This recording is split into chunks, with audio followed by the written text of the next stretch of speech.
جی ناظرین السلام علیکم، آج 4 خبروں پر ہم بات کریں گے، اور پہلی تو بات یہ امپورٹنٹ کارروائی ہوئی ہے آپریشن غضب للحق کے تحت، اور اس کے تحت افغانستان میں دہشت گردوں کے ٹھکانوں کو تباہ کر دیا۔ یہ کارروائی کس دہشت گردی کی کارروائی کا نتیجہ تھی، اس پر ہم بات کریں گے۔ دوسری بات، کراچی کی ایک فیملی بلوچستان چلی گئی اور بلوچستان میں پکنک کرتے کرتے گوگل میپ انہیں کہیں اور لے گیا، اور وہاں پر ایسے لوگ موجود تھے جو ریاست کے کنٹرول میں نہیں ہیں۔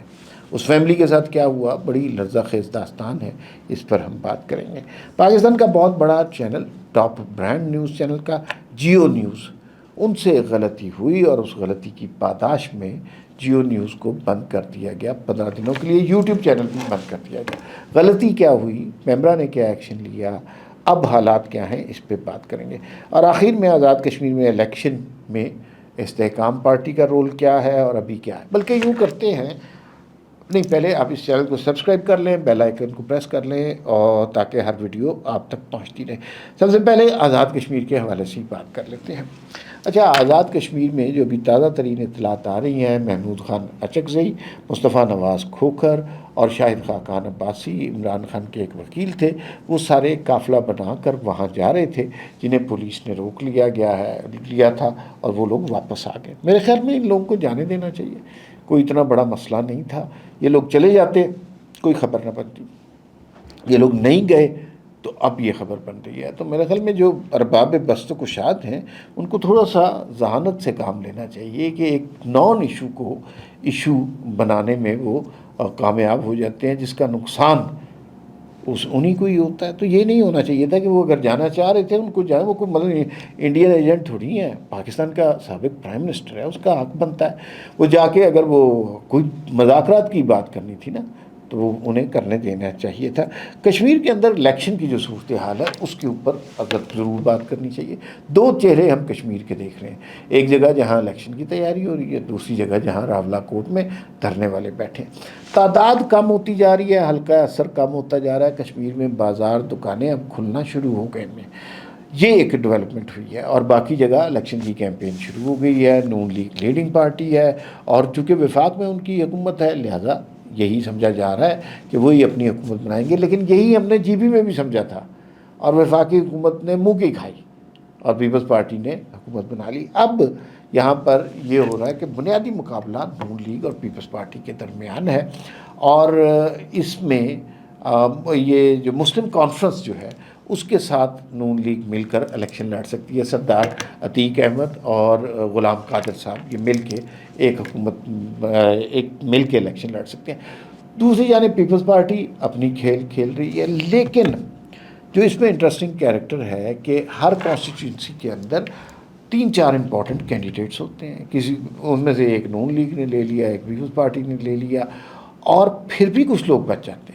تو وہ سارے کینڈیڈیٹ جو ہیں وہ استحکام پارٹی نے لے لیے ہیں، اور استحکام پارٹی ایک خواب تھی، اب ریئلٹی بنتی جا رہی ہے، اور آہستہ آہستہ اس کا حلقہ اثر بنتا جا رہا ہے۔ انہوں نے GB میں الیکشن لڑا، کوئی سیٹ نہیں حاصل کر سکے، لیکن جو 4 آزاد لوگ تھے وہ انہوں نے اپنے پاس رکھ لیے، جس کے نتیجے میں کم از کم انہیں ایک ٹیکنوکریٹ کی سیٹ ضرور ملے گی۔ تو وہ ایک ریئلٹی وہاں پر بن گئی ہے۔ GB میں یہ الیکشن اس سے بہتر ملیں گے۔ لوگ کہتے ہیں کہ یہ استحکام پارٹی عمران خان کا اثر زائل کرنے کے لیے بنائی گئی ہے۔ لیٹس سی کہ یہ عمران خان کا اثر زائل کرتی ہے یا نہیں، لیکن عمران خان بھی نون لیگ کا اثر زائل کرنے کے لیے بنائے گئے تھے۔ تو دیکھیے اثر کس کا زائل ہوا، تاریخ یہ آپ کو بتاتی رہتی ہے۔ لیکن حل کیا ہے کشمیر میں؟ 27 جولائی الیکشن کی ڈیٹ ہے، 27 جولائی کو الیکشن ہو جانے چاہیے، اس کے علاوہ کوئی حل نہیں ہے۔ الیکشن میں کہیں رکھنا پڑتا ہے تو وہ بڑی نقصان دہ ہوگا۔ راولہ کوٹ میں فسادات ہو رہے ہیں، جنگ کے دنوں میں بھی الیکشن ہو جاتے ہیں۔ راولہ کوٹ میں 5 کانسٹیٹیوئنسیز ہیں، اس میں سے کچھ میں فسادات ہو رہے ہیں، ان کے اندر الیکشن نہ کرائیں، پوسٹ پون کرتے بعد میں کروا لیں۔ لیکن صحیح حل یہ ہے کہ آپ الیکشن کروا کر اختیار سیاسی نمائندوں کو دے دیتے ہیں، وہ فیصلے کرتے ہیں اپنے علاقے کے عوام کا، تو پھر معاملات سیٹ ہوتے ہیں، ورنہ سیٹ نہیں ہوتے۔ جتنی مرضی کوشش کر لیں، جتنا مرضی کنٹرول کر لیں، حالات قابو میں نہیں آتے۔ سیاسی قوتیں ان حالات کو قابو کرتی ہیں۔ ایکشن، ہم نے سنا نا ایکشن ہوگا، ایکشن ہوگا۔ بعض اوقات ضروری ہو جاتا ہے، ریاست کو کرنا پڑتا ہے، اینٹی اسٹیٹ لوگ اکٹھے ہو جائیں، ریاست کے خلاف ہتھیار اٹھا لیں، ریاست کو ایکشن کرنا پڑتا ہے، لیکن ایکشن 1 دن ہوتا ہے، 2 دن ہوتا ہے، 10 دن ہوتا ہے، 15 دن ہوتا ہے، اس کے بعد ختم ہو جاتا ہے۔ اس کے بعد معاملات کی باغ دوڑ جو ہے وہ سیاسی قوتوں نے سنبھالنی ہوتی ہے۔ اگر ساری عمر الیکشن نہیں ہو سکتا، یہ نہیں ہو سکتا ہر وقت ایکشن ہو رہا ہو، تو ہمیں یہ سمجھنا ہے کہ کشمیر میں الیکشن ہو جائیں گے تو پھر اس کے بعد معاملات بہتر ہو سکیں گے۔ اچھا، آپریشن غضب للحق کے حوالے سے جو ہے اچھی خبریں یہ ہیں کہ افغانستان میں جا کر کنڑ میں اور پکتیا میں وہ 29 دہشت گرد مارے گئے ہیں، اور یہ ان کے بارے میں بڑا سخت ایکشن اس لیے کیا گیا کہ کراچی میں جو دہشت گردی کے کارروائی کی گئی اس کے ڈانڈے افغانستان سے ملتے ہیں، اور افغانستان حکومت بعض اوقات ہمیں یہ لگتا ہے کہ بالکل ایک پیرالائز سی، بے چار سی، لاچار سی حکومت ہے، اور بعض اوقات لگتا ہے کہ وہ ان مجرمانہ گروہوں کا پارٹ ہے۔ بہت زیادہ طاقتور حکومت نہیں ہے، ہو سکتا ہے کہ بہت سے گروہ ان کے قابو میں نہ ہوں، لیکن ہو سکتا ہے کہ وہ ان گروہوں سے خوفزدہ ہو کر بھی اس حکومت ان طرح کی کارروائیوں کو جانے دیں۔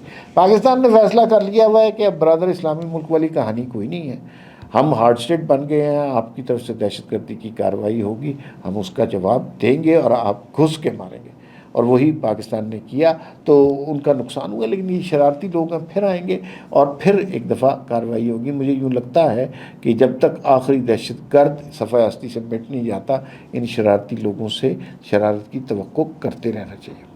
کراچی کی ایک فیملی کے ساتھ بلوچستان میں عجیب و غریب واقعہ ہوا۔ یہ جمیل صاحب تھے، کراچی کے موبائل کے میں کام کرتے تھے، اور انہوں نے وہاں پر جو ہے بلوچستان جانے کا ارادہ کیا، فیملی کے ساتھ گھومنے پھرنے جیسے جاتے ہیں، اور وہاں پر وہ اپنی فیملی کے ساتھ، اپنی اہلیہ کے ساتھ، اور 2 ان کی بیٹیاں چھوٹی 5 سال کی 4 سال کی یہ ان کی ایج تھی، وہ گھومنے پھرنے نکل گئے بلوچستان، کوئٹہ گئے، پھر اس کے بعد 2 دن زیارت میں رہے، گھومتے پھرتے رہے۔ واپسی پہ غلطی ان سے یہ ہوئی کہ وہ جا کر چلے گئے جی کہ رات کے وقت وہ نکل آئے۔ اب ہمیں یہ اندازہ نہیں ہے کہ رات کے وقت تو وہاں پہ حکومتی اہلکار بھی جاتے ہوئے ڈرتے ہیں، تو یہ صورتحال وہاں پر پیدا ہوئی، اور اس میں پھر کسی ایسے علاقے میں پہنچ گئے مستونگ سے، گوگل میپ کی غلطی کی وجہ سے، جہاں پر ان کو کچھ ایسے لوگ ملے جنہوں نے ان پہ گولیوں کی بوچھاڑ کر دی۔ جمیل صاحب بدقسمتی سے وہیں انتقال کر گئے، اس کے علاوہ ان کی اہلیہ اور بچے محفوظ رہے، اور انہیں ایئر ایمبولینس کے ذریعے کراچی ٹرانسفر کر دیا گیا۔ مسئلہ اس ایک واقعے کا نہیں ہے، مسئلہ اس ساری لا اینڈ آرڈر کی سچویشن کا ہے جہاں پر پاکستان کا حصہ ہے، بلوچستان، حکومت بلوچستان کی حکومت ہے وہاں پر، اور وہاں پر کوئی قانون نہیں ہے، وہاں پر کوئی پولیس نہیں ہے، وہاں کوئی کسی کا والی وارث نہیں ہے، تو کوئی آدمی، کوئی پاکستانی اگر غلطی سے وہاں پہنچ جائے تو اس کا انجام کیا کچھ ہو سکتا ہے۔ یہ بڑی خطرناک صورتحال ہے، اور اس کے حوالے سے مثلا ہم افسوس کا اظہار کر سکتے ہیں، اور وہاں پر ظاہر ہے بیرونی ایجنڈے کے تحت چلنے والی قوتیں ایسی ہیں جو لوگوں کو نقصان پہنچاتی ہیں۔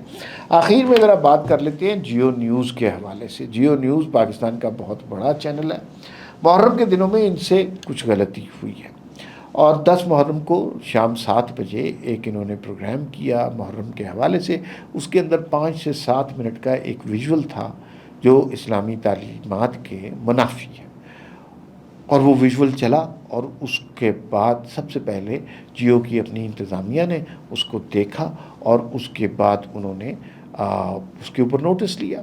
کچھ لوگ الزام دے رہے ہیں جیو کی انتظامیہ نے جان بوجھ کر کیا، تو بھائی کوئی چینل مالک نہیں چاہتا کہ اس کا چینل بند ہو جائے یا وہ معاشرے میں مذہبی منافرت پھیلائے، لیکن ہمیں تھوڑا سا کریڈٹ دینا چاہیے پیمرا کو۔ پیمرا نے بر وقت نوٹس لیا، اور جو جیو پہ پابندی لگی ہے اس کا فائدہ جیو کو بھی ہے۔ مذہبی معاملات میں ہمارے لوگ بہت جذباتی ہیں، بعض اوقات ایسا بھی ہو جاتا ہے کہ لوگوں کو بات سمجھ نہیں آتی۔ سلمان تاثیر کا واقعہ آپ کو یاد ہی ہوگا، تو اس پہ ایکشن بہت تیز ہوتا ہے، تو جیو کی جو صورتحال ہوئی، اگر انہیں 15 دن کا بریک مل گیا ہے تو اس سے مجھے یوں لگتا ہے کہ یہ واقعہ لوگوں کے ذہنوں سے نکل جائے گا، اور اس طرح انہیں اپنے ایڈیٹوریل کنٹرولز بھی بہتر بنانے کی کوشش کرنی چاہیے، کیونکہ اگر بہتر ایڈیٹوریل کنٹرول ہوتے، یہ سٹف لوگوں نے دیکھا ہوتا، تو اس طرح کی غلطی نہ ہوتی. یہ بہرحال ایک غلطی تھی.